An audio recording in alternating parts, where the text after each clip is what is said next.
Hello and welcome to English Vibes Hub. I'm your host, Emma, and I'm super excited to be here today talking about something we all love, the weekend. Who doesn't look forward to those couple of days off, right?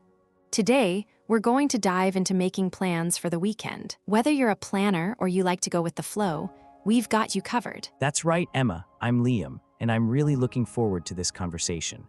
Making plans for the weekend can be as simple as meeting up with friends or as complex as organizing a whole trip. But before we get into the nitty-gritty, let's talk about why making plans is important. For me, it's about having something to look forward to. It gives the week a bit of purpose. Absolutely, Liam. And it's a great way to ensure you make the most of your free time. Now, let's introduce our first phrasal verb, to sort out. This means to arrange or organize something. For example, I need to sort out my plans for the weekend. It's quite versatile and can be used in many different contexts, like sorting out a problem or sorting out your schedule. That's a great one, Emma. Another phrasal verb that comes to mind when talking about making plans is to meet up.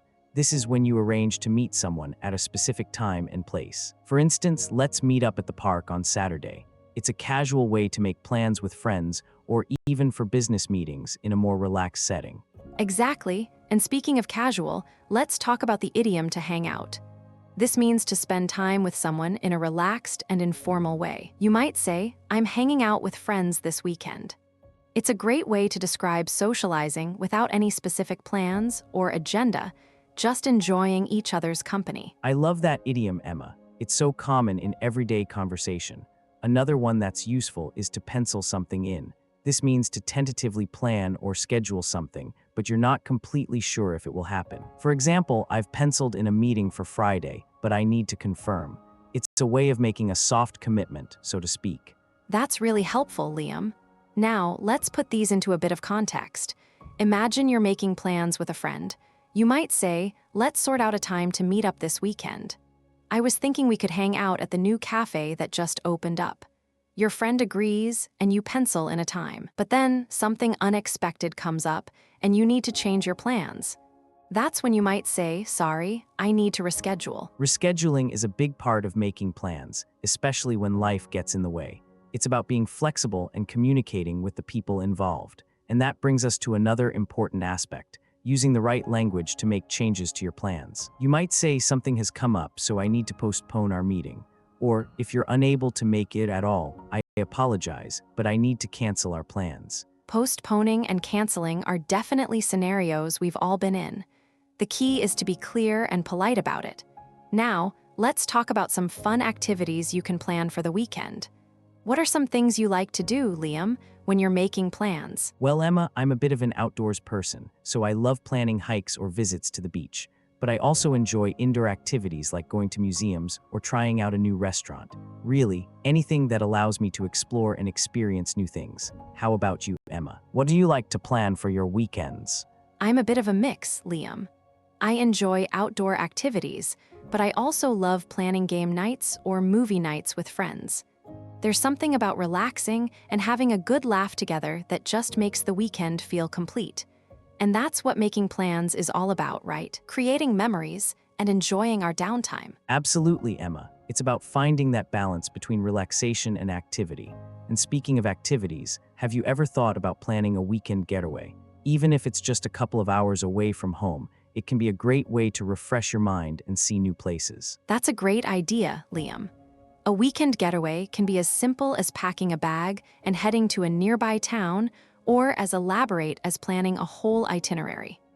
The point is to make it your own and enjoy the process of discovering new places. Maybe we can even share some tips on how to plan the perfect weekend getaway in our next segment. Sounds like a plan, Emma. And that brings us to another phrasal verb that's quite useful when talking about travel or moving around, to get around. This can mean to travel from place to place, especially in a city or area, but it can also mean to avoid a problem or difficulty. For example, the traffic is bad, so we need to find a way to get around the city without getting stuck. That's a versatile one, Liam. Understanding these phrasal verbs and idioms can really help improve your English conversation skills, especially when making plans.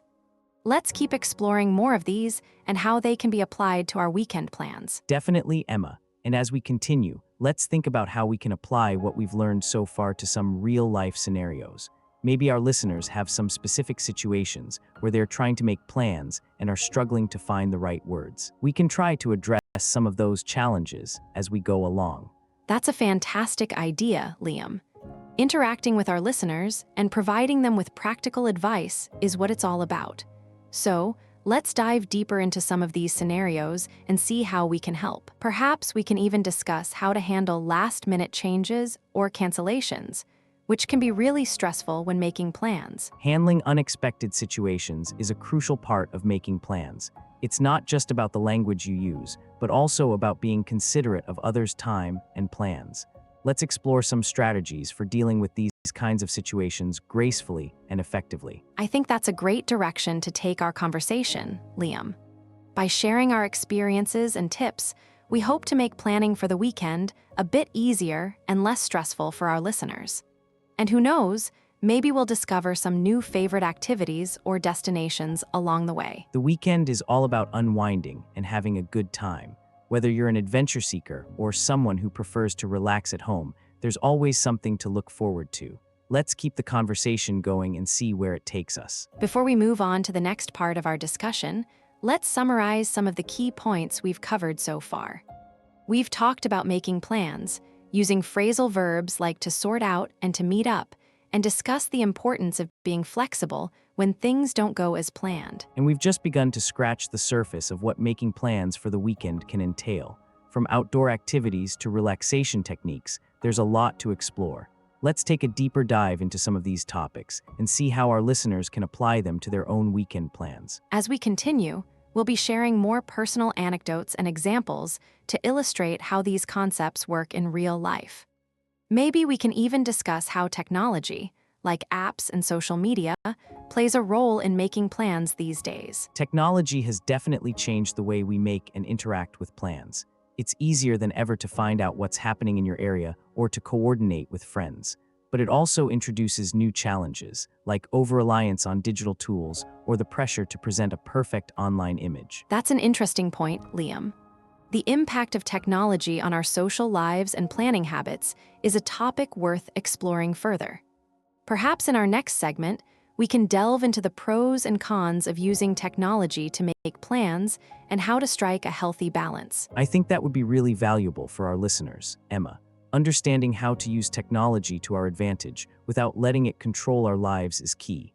And it ties back to the idea of making plans and being intentional about how we spend our time. Intentionality is at the heart of making plans, whether it's for the weekend or any other time. Being mindful of how we want to spend our time and with whom can greatly enhance our experiences.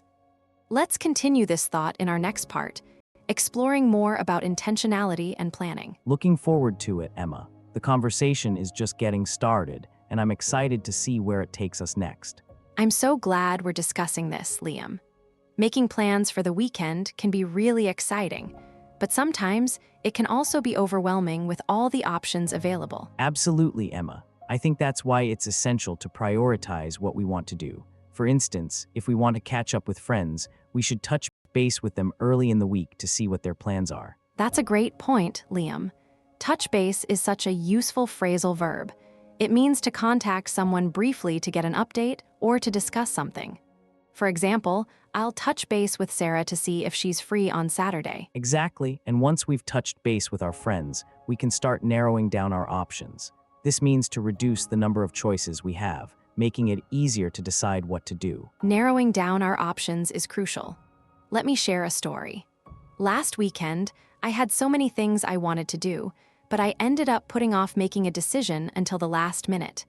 This means to delay or postpone something, often because we don't feel like doing it or because we're unsure. I can relate to that, Emma. Sometimes we drag our feet when it comes to making decisions, especially when there are so many fun things to choose from.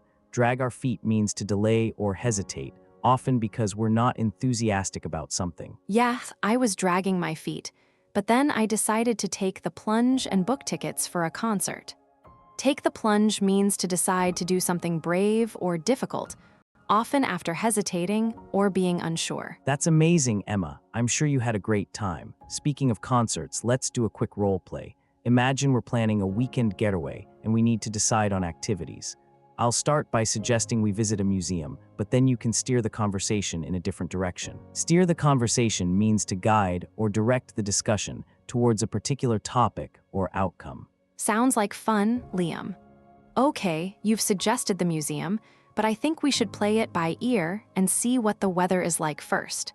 Play it by ear means to decide what to do as we go along, rather than making fixed plans in advance. That's a good idea, Emma. We can check the forecast and then decide. If it's sunny, we could make the most of the good weather and go for a hike instead. Make the most of something means to use an opportunity or situation as fully as possible, often to achieve the best results. I love hiking, Liam. And if we do decide to go, we should get a head start early in the morning to avoid the crowds. Get a head start means to begin something early, giving us an advantage or more time to achieve our goals. Getting a head start is always a good idea, especially when it comes to popular hiking trails. Now, let's switch gears a bit and talk about food. What kind of cuisine are you in the mood for this weekend? That's a tough choice. I think I'd like to try something new, maybe venture out of my comfort zone and try a different type of restaurant. Venture out means to go somewhere or do something new and potentially risky, often requiring courage or confidence. Venturing out can be really rewarding, Emma. You might discover a new favorite dish or restaurant. And speaking of discovery, have you ever stumbled upon a hidden gem of a restaurant or cafe? Actually, yes. Last year, I stumbled upon this quaint little bakery that had the most delicious pastries. Stumbled upon means to find or discover something by chance, often when we're not looking for it. That sounds amazing, Emma. I love finding new places to eat. Maybe this weekend, we can go on the hunt for some new restaurants to try. Go on the hunt means to search actively for something, often with determination or enthusiasm. I'd love that, Liam. It'll be an adventure. And who knows, we might even hit the jackpot and find the perfect spot for brunch. Hit the jackpot means to achieve great success or find something extremely valuable, often unexpectedly. Fingers crossed, Emma. Okay, so we have a plan to go on the hunt for new restaurants. What's the first step we should take to make this happen? Well, Liam, I think we should start by doing our research and looking up reviews of different places. This will give us an idea of what to expect and help us narrow down our options. That's a great idea, Emma. And once we've done our research, we can make a beeline for the places that sound the most appealing. Make a beeline means to move quickly and directly towards something, often because we're very interested or attracted to it. Exactly, Liam. I'm excited to see where our search takes us. Maybe we'll discover some new favorite spots. I'm looking forward to it, Emma. The possibilities are endless, and I'm sure we'll have a great time exploring and trying new things. Definitely, Liam.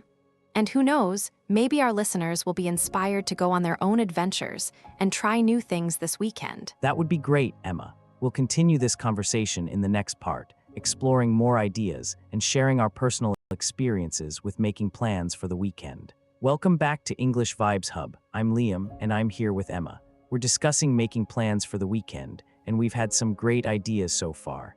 Emma, what do you think is the most important thing to consider when making plans? That's a great question, Liam. For me, it's all about being flexible and open to new experiences. You never know what might come up, and being able to adapt your plans can make all the difference. Let's talk about some phrasal verbs that can help with that. Sounds like a plan. What's the first phrasal verb you'd like to share? Let's start with call off. This means to cancel or postpone plans, often due to unforeseen circumstances. For example, we had to call off our hike because of the bad weather. It's essential to know when to call off plans to avoid any potential risks or discomfort. That makes sense. I've had to call off plans many times due to rain or other bad weather conditions. What's another useful phrasal verb for making plans? How about put off? This means to delay or postpone something, often because you don't feel like doing it or because something else has come up. For instance, I've been putting off my homework all day, but I really need to get it done tonight. It's crucial to be aware of when you're putting things off and try to stay on track. I'm guilty of putting things off sometimes. It's hard to stay motivated, especially when you have a lot of tasks to complete. What's another example of a phrasal verb that can help with making plans? Let's look at pick up. This can mean to lift or raise something, but in the context of plans, It can also mean to resume or continue something that was previously stopped or postponed. For example, we'll pick up our conversation next week and discuss the details of the project. It's a great way to reconnect with people or activities you've had to put on hold. That's really helpful. I like how we can use pickup to reconnect with friends or projects we've had to pause. What's one more idiom you'd like to share with our listeners? Let's talk about make the most of. This means to use something or a situation to its fullest potential, often in a way that brings the most enjoyment or benefit. For example, we're going to make the most of our weekend and fit in as many activities as possible. It's a great mindset to have when making plans, as it encourages you to be proactive and seize opportunities. I love that idiom. It's all about being positive and making the best of any situation. I think our listeners will really appreciate these tips and examples, Emma. Thanks, Liam. I think we've covered some really useful language and ideas for making plans for the weekend. It's been great chatting with you and sharing our thoughts with our listeners. Absolutely. To recap, we've discussed the importance of being flexible, using phrasal verbs like call off, put off, and pick up, and making the most of your time. I hope our listeners have found this conversation helpful and engaging. And don't forget to tune in next time for more conversations on English Vibes Hub. We have some exciting topics lined up, and we can't wait to share them with you. Before we go, I just want to say thank you to all our listeners for joining us on this conversation about making plans for the weekend. If you've enjoyed this episode, please like and subscribe to our channel for more content, and we'll catch you in the next one on English Vibes Hub.